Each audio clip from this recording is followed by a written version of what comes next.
yesterday's attacks and other things. Some say that he does have ties to Muslim extremists. I don't know.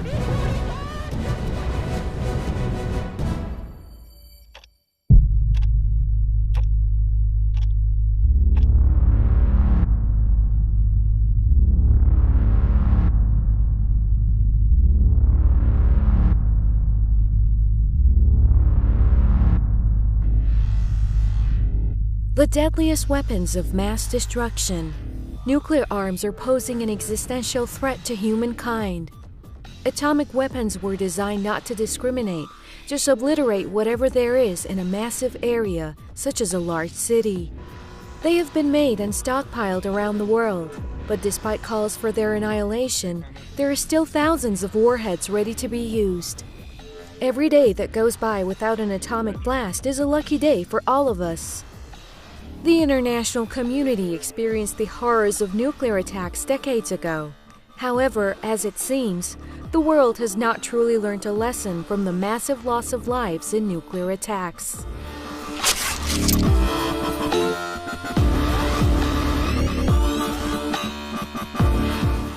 The final stages of World War II in 1945.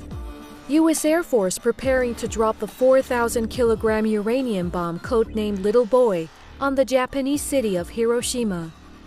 And the morning of August 6th that year turned into a time of tragedy the world will never forget. When the bomb was dropped on the city, 70,000 people were immediately incinerated. Another 70,000 died of injuries and radiation exposure in the following years. All of a sudden, the city exploded and disappeared, was flattened. There were piles of corpses everywhere, and the people who were surviving were walking like this with their skin hanging down from their arms, their eyeballs falling out. The U.S. dropped a second atomic bomb on the city of Nagasaki just a few days later, right at a time when news of the first catastrophe was surfacing. That second attack took the lives of 70,000 more people. So what were the real reasons behind the bombings?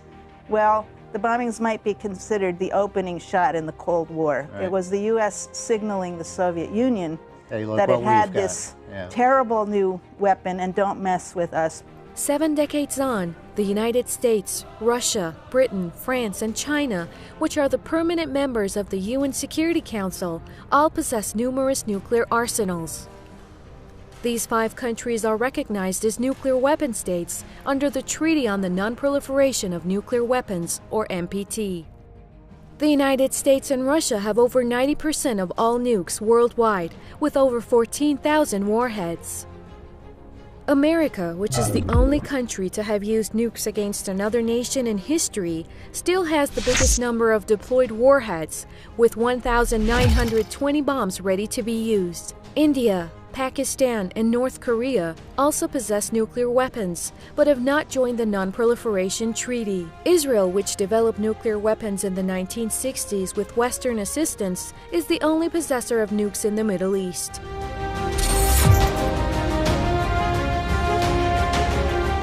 The Treaty on the Non-Proliferation of Nuclear Weapons is an international treaty which came into force in 1970.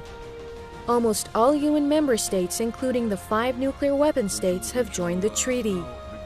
The document has 3 main objectives, which are preventing the spread of atomic arms, promoting peaceful uses of atomic energy, and total nuclear disarmament. The NPT has had some degrees of success in limiting nuclear proliferation, but some of its most important objectives remain unfulfilled.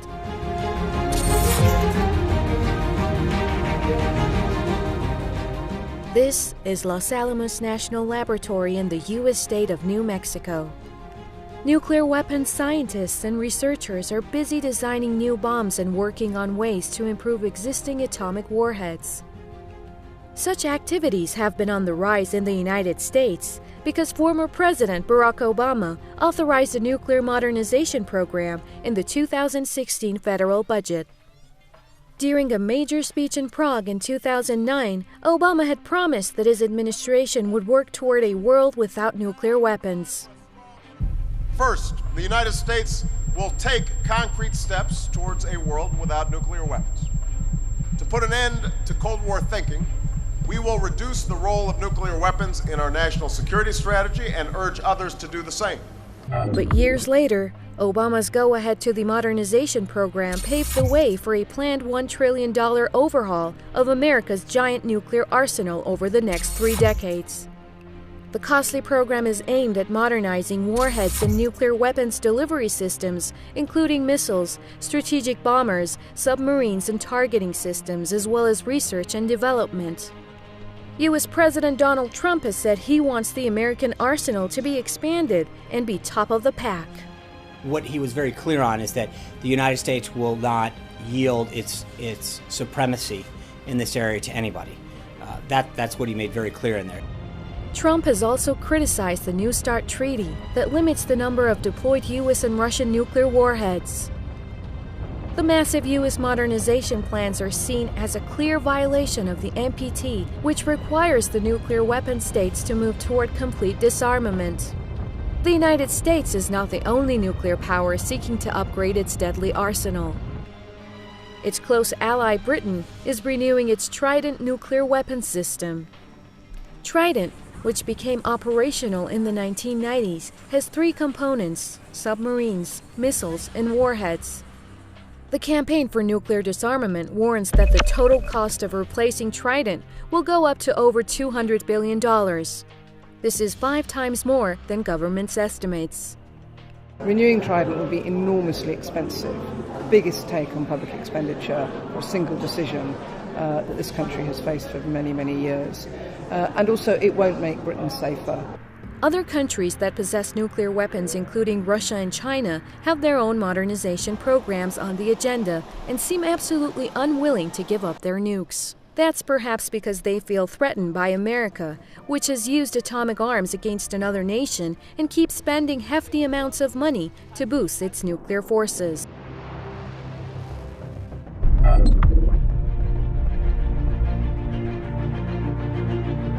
Israel is estimated to have between 80 to more than 300 nuclear warheads. Estimates by Stockholm International Peace Research Institute put the figure at 80. But accounts by former U.S. President Jimmy Carter and former Secretary of State Colin Powell point to the higher numbers. Israel developed its arsenal with Western assistance and has defied calls to sign the Nuclear Non-Proliferation Treaty and open up to international inspections. Efforts at the United Nations to make the Middle East a nuclear weapons-free zone have been blocked by the United States because the idea of any such zone would put Israel under the microscope. Israel's nuclear case has come to be known as an outstanding example of the West's nuclear double standards and hypocrisy. Every time the U.S. blocks it, most recently in 2015 under Obama, just simply blocked the steps towards establishing this.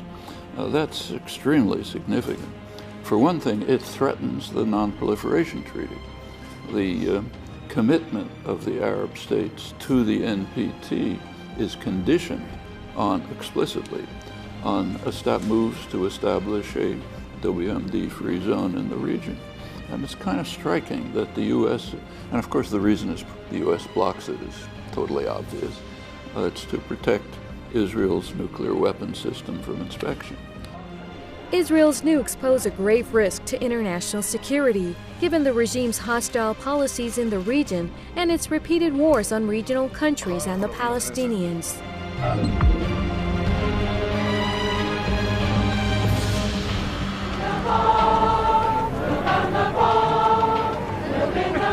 In recent decades, calls have been growing on governments to take meaningful steps toward nuclear disarmament.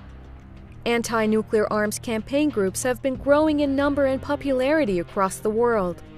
Campaign groups that push for the total elimination of atomic arms say no other nation should ever again suffer a nuclear attack. But sadly, with the current trend in the proliferation and modernization of nuclear weapons, a total disarmament seems to be a far-fetched wish, at least for now.